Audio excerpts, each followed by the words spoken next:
Kenalan dulu dong, boleh? Dengan siapa? Nama saya Muhammad Razak Multazam, biasa dipanggil Razak. Dari universitas mana, Mas? Dari Universitas Airlangga. Lagi semester berapa? Kebetulan baru lulus kemarin sih.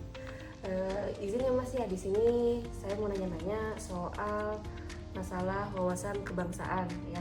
Menurut Masnya sendiri tahu nggak definisi wawasan kebangsaan dan bela negara? Wawasan kebangsaan itu bagaimana suatu warga negara memandang negara itu sendiri berdasarkan Pancasila dan UUD 1945. Sedangkan wawasan kebangsaan itu sikap suatu warga negara yang dilandasi kecintaan dan berdasarkan juga Pancasila dan UUD 1945 seperti itu. Oh, gitu ya Mas ya. Kalau gitu seberapa penting sih kita harus memahami wawasan kebangsaan dan bela negara dalam kehidupan sehari-hari? Tentu sangat penting karena kita berada di negara Indonesia. Kita harus tahu wawasan kebangsaan kita ini seperti apa, landasannya seperti apa, dan juga cara kita memahami bela negara itu seperti apa, cara kita mencintai atau memandang negara itu seperti apa, seperti itu. Kan belakangan ini banyak tuh ya Mas ya isu-isu yang beredar ya, entah itu isu nasional ataupun isu global. Mas Rajak tahu nggak isu nasional atau isu global yang paling sering dibicarakan saat ini tuh apa sih? Isu nasional yang baru-baru ini ya mungkin mengenai disinformasi atau hoax gitu ya. Belakangan ini kan banyak banget terjadi disinformasi, terutama pada kejadian demo kemarin. Banyak berita-berita yang tidak sesuai fakta, apalagi sekarang kemajuan teknologi seperti AI, seperti yang lain-lain. Jadi banyak misalkan pejabat-pejabat negara yang memberikan statement itu diputarbalikan faktanya oleh AI dan disebarluaskan di media sosial, dan seluruh masyarakat tentunya mudah terpercaya dengan disinformasi seperti itu. Berarti hoax ya yang paling sering belakangan ini ya, entah itu global ataupun nasional. Nah, untuk mengatasi isu hoax itu sendiri Mas, nah kira-kira apa sih yang harus dilakukan? Sebagai generasi muda gitu ya, yang pertama kita lakukan itu kita harus kritis terlebih dahulu, jangan mudah terpercaya oleh berita-berita yang ada gitu ya. Kita harus memfilter terlebih dahulu, kemudian kita cari tahu kebenaran faktanya, dan jika memang itu benar, baru kita boleh mengkritisi sesuai aturan yang ada gitu dalam negara ini, seperti itu. Kalau buat tantangannya nih, tantangan dalam membangun kesiapsiagaan bela negara menurut Mas Rajak tuh apa aja? Kalau tantangannya sih masyarakat harus bersatu gitu ya, jangan mudah terpecah belah seperti yang kejadian kemarin, demo kemarin. Sepertinya masyarakat banyak yang ingin masyarakat Indonesia itu terpecah belah. Oleh karena itu kita sebagai warga negara juga harus saling merangkul satu sama lain, dan jangan mudah terpecah belah oleh pihak-pihak di luar sana atau pihak asing seperti itu. Nah, buat pertanyaan terakhir nih Mas, ada nggak sih pesan untuk generasi muda sekarang? Pesan untuk generasi muda sekarang, bijak menggunakan sosial media, perlu kritisi kebijakan pemerintahan dengan baik dan benar sesuai aturan, seperti itu. Baik, terima kasih banyak Mas Rajak buat waktunya. Sama-sama. Assalamualaikum warahmatullahi wabarakatuh. Salam. Pada kesempatan kali ini telah hadir bersama saya Dr. Afriya Wirandani. Beliau merupakan dokter umum yang bertugas sebagai DLUD di RSUD Sidrap. Selamat siang Pak. Siang Dok. Iya, boleh perkenalan dulu Pak, perkenalan singkat. Ya, perkenalkan nama saya Afriya Wirandani, pekerjaan sebagai dokter di salah satu rumah sakit di daerah Sukabumi, RSUD Sidrap. Saya pun juga sebagai dokter perusahaan dari Universitas AW dan di daerah Papua. Jadi pada kesempatan ini saya akan mengajukan beberapa pertanyaan tentang wawasan kebangsaan dan bela negara dari kacamata mungkin masyarakat sipil ya, warga terdekat, tapi sebagai profesi dokter gitu ya. Oke, langsung saya mulai saja ya Pak ya. Oke, untuk pertanyaan pertama itu definisi wawasan kebangsaan dan bela negara yang Bapak ketahui Pak. Untuk wawasan kebangsaan sendiri, yang saya tahu adalah suatu cara pandang seorang atau pengetahuan seorang terhadap suatu negara sendiri untuk menjaga kesatuan dan kesatuan negara itu.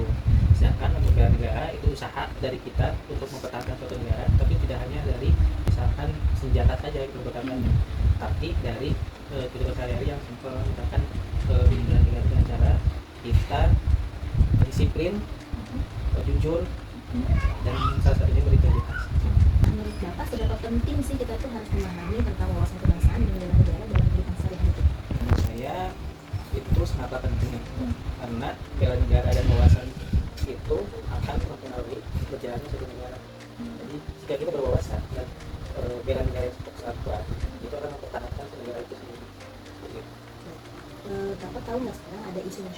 global apa yang harus dibicarakan? Untuk isu global dan nasional itu yang sekarang tentang hoax itu, hoax tentang korupsi juga, Betul. terutama di Indonesia ya. Kalau menurut Bapak nih, upaya atau sikap yang dilakukan terhadap isu-isu itu kan berarti isu-isu masuk kayak untuk ancaman suatu bangsa dan negara ya. Nah, itu upaya atau sikap apa sih yang harus kita lakukan gitu untuk menanggapi isu-isu ini? Saya lebih membahas tentang hoax ini, karena ini sesuatu yang kecil namun nantinya akan berdampak besar untuk bangsa yang sendiri. Untuk cara mencegahnya atau cara menanggulangi isu-isu atau hoax yang beredar ini dengan cara kita pintar memilih informasi. Jadi kita harus konfirmasi nih, ketika ada informasi yang masuk ke kita harus konfirmasi ulang, harus cari tahu apakah info tersebut benar atau tidak, baru kita terima informasi tersebut. Seperti itu, jadi jangan ditelan gitu. Saya kan kita kayak jadi kita jangan mau percaya lagi, sekarang media sosial udah masif banget ya, berita bisa diputar-putar, apalagi dengan adanya artificial intelligence ya, berita udah bisa diputar-putar semacamnya Pak ya.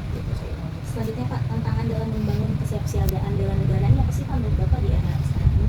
Menurut saya tantangannya karena untuk terutama yang generasi sekarang ya, nasionalismenya itu makin menurun, makin cenderung tidak nasionalis lah rata-rata orangnya ya. Tantangannya itu untuk meningkatkan nasionalisme bangsa atau masyarakat itu sendiri, seperti itu. Nah, berarti sebagai penutupnya Pak, kita boleh dong kasih pesan atau untuk generasi muda kita sekarang yang bagaimana untuk menghadapi tantangan tersebut? Ya, terima kasih dok. Jadi untuk generasi muda sebagai penerus bangsa itu kita harus mempunyai sikap bela negara dan berwawasan, karena dua dasar tersebut adalah sebagai bekal untuk kita mempertahankan negara ini. Karena jika bukan kita, siapa lagi yang akan mempertahankan negara ini? Seperti itu. Siap, terima kasih banyak Bapak sudah meluangkan waktunya ya di tengah kesibukan prakteknya pastinya. Siap, kalau gitu kita akhiri wawancaranya Pak. Sekali lagi kita ke depan. Assalamualaikum warahmatullahi wabarakatuh. Perkenalkan, nama saya Cindy, perwakilan dari kelompok 3. Hari ini saya akan mewawancarai salah satu narasumber mengenai wawasan kebangsaan dan bela negara. Sudah hadir bersama saya Bapak Hakim. Silakan diperkenalkan sendiri Pak. Terima kasih.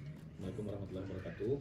Nama saya Hakim, saya bekerja sebagai ASN di Kementerian Kesehatan di pelayanan di Rumah Sakit Pusat Hasan Sadikin Bandung. Apa kabar Pak? Ya, alhamdulillah. Baik ya. Mungkin langsung saja ya Pak. Ya, Untuk boleh. pertanyaan yang pertama, apa yang Bapak ketahui mengenai definisi dari wawasan kebangsaan dan juga bela negara sendiri? Wawasan kebangsaan itu bagaimana cara kita memandang, cara pandang diri kita sendiri ya tentang kebangsaan. Berarti kita sebagai bagian dari bangsa Indonesia kan. Kita lihat karakteristik bangsa Indonesia itu adalah terdiri dari berbagai macam karakter dan suku bangsa ya. Dari Sabang sampai Merauke yang begitu luas gitu. Dan setelah studi, telah sepakati kita disatukan dalam sebuah negara kesatuan, dan di dalamnya terdapat pandangan ya oleh Pancasila, kemudian juga terdapat konstitusi Undang-Undang 1945. Di sana terdapat negara juga. Setiap kita melangkah, setiap kita apapun yang kita hadapi, selalu kita tuh harus mempunyai wawasan seperti itu sebagai landasan untuk kita dalam memecahkan masalah, dalam kita berkehidupan sehari-hari seperti itu. Berarti seberapa penting mengetahui wawasan kebangsaan untuk bela negara sendiri? Sangat penting ya, karena kita sebagai warga negara statusnya sosialnya gitu ya. Apalagi saya sebagai seorang ASN, aparatur sipil kan, berarti sebagai bagian dari sebuah jabatan ya, jabatan secara umum lah di pemerintahan ya, harus menguasai, harus tahu tentang wawasan kebangsaan ya. Kalau enggak ya kita bagaimana kita tahu istilahnya bagaimana tahu kita untuk secara menjalani aktivitas sebagai ASN kan, kalau misalkan kita nggak mengerti bagaimana sih wawasan kebangsaan itu gitu. Jadi sangat penting sekali, apalagi dalam pelaksanaannya kita sebagai ASN, kita pasti selalu akan terbentur dengan kepentingan pribadi. Kalau kita tidak dilandasi dengan wawasan kebangsaan, ya pasti tidak akan bekerja pun tidak akan ikhlas lah paling tidak ya, dan bekerja pun tidak akan sesuai dengan peraturan yang ada gitu. Jadi sangat penting sekali ya. Kalau kita sudah memahami wawasan kebangsaan, bagaimana cara kita berwawasan, bagaimana cara kita untuk bekerja, kemudian landasan kita itu kuat, ya kita tidak akan bertanya lagi kenapa kita harus melakukan ini dan itu ya. Karena kita tahu tujuannya adalah sebagai garda terdepan ya untuk melaksanakan wawasan kebangsaan. Apa saja sih isu yang sedang hangat ya diperbincangkan baik secara nasional Ya. ataupun global yang kita ketahui akhir-akhir ini? Climate change masuk, kemudian juga kemanusiaan masuk, terutama di Gaza ya. Kalau dalam negeri ya dari dulu ya korupsi gitu, nggak berhenti ya. Isunya selalu ada gitu, tertangkap ini tertangkap itu. Gitu. Oke, terkait hal-hal tersebut ya, upaya atau sikap apa yang sebaiknya kita lakukan terhadap isu-isu ancaman tersebut Ya. yang sebenarnya nantinya akan mengancam ya kesatuan bangsa ini? Saya ambil contoh yang nasional dulu seperti tadi korupsi gitu ya. korupsi itu kan sangat berpotensi banget gitu ya untuk sebagai pemecah belah persatuan. Karena apa? Korupsi itu sebagai sebuah hal yang sangat positif ya.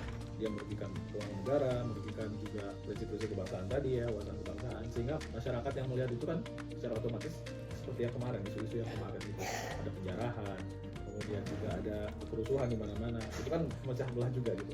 Terus kita sebagai seorang ASN, sebagai seorang aparatur sipil, justru melihat hal seperti itu harusnya kita bersikap netral, bahkan kita harus sebagai corong dari pemerintah untuk menenangkan masyarakat gitu. Itu salah satunya. Tidak membuat isu-isu yang berkembang menjadi tambah parah gitu kan.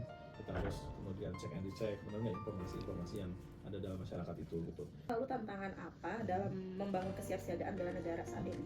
Tantangan secara otomatis kita juga harus membekalkan kita dengan pengetahuan tentang wawasan kebangsaan itu sendiri. Kalau misalnya kita tidak mengetahui tentang wawasan kebangsaan, bagaimana kita mau mengaplikasikan bahkan ikut serta dalam menyebarkan wawasan kebangsaan ini. Untuk bela negara juga kan pada saat sekarang ini dalam pembangunan ini kita bukan lagi angkat senjata untuk perang melawan musuh gitu kan, tapi mencoba untuk membantu program-program pemerintah, itu salah satunya.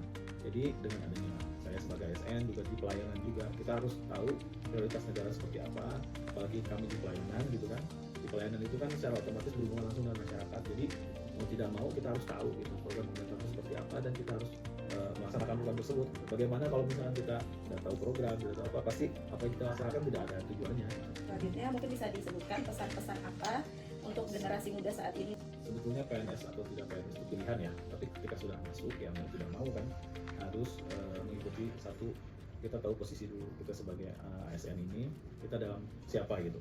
Berarti kita sebagai aparatur kita harus tahu aturan, kita harus tahu jenjang karir kita harus tahu juga siapa dan apa target kita, misalkan seperti pembuatan SKP dulu ya, terus buku kita juga itu masalah-masalah personal. Secara keorganisasian otomatis seperti yang tadi saya sebutkan, kita juga harus tahu target tujuan utama pemerintah itu apa, kita harus mendukung ke sana. Jadi teman-teman yang baru masuk silahkan dipelajari apa aja yang sekiranya aturan-aturan yang mengikat teman-teman, kemudian peluang karirnya juga di antara profesi masing-masingnya. Terus selalu termotivasi lah, walaupun misalkan ya kita berpikir tunjangan itu misalkan sekarang tuh dibandingkan ASN yang dulu memang lebih baik, tapi setidaknya kita juga harus berpikir untuk pengembangan diri. Jadi itu yang paling penting, bukan ASN itu juga seiring dengan berkembangnya kesejahteraan juga harus ditunjang dengan berkembangnya kompetensi. Jadi memang jangan pernah berhenti belajar gitu ya, apapun kondisinya, walaupun kita kadang ya selalu ada dilema etik dalam arti kita sebagai profesi kadang dengan atasan sendiri gitu, kadang kita suka merasa ini kok agak gimana gitu, walaupun ada hal seperti itu, tapi kita tetap harus istilahnya tahu posisi, kita harus tetap percaya, kita harus tetap dalam satu koridor gitu. Jadi coba untuk terus belajar dan belajar gitu aja sih. Oke, terima kasih. Mungkin segitu saja untuk wawancaranya. Terima kasih terutama pesan-pesannya buat kita semua ya. Semoga sehat dan sukses selalu. Amin, terima kasih. Assalamualaikum warahmatullahi wabarakatuh.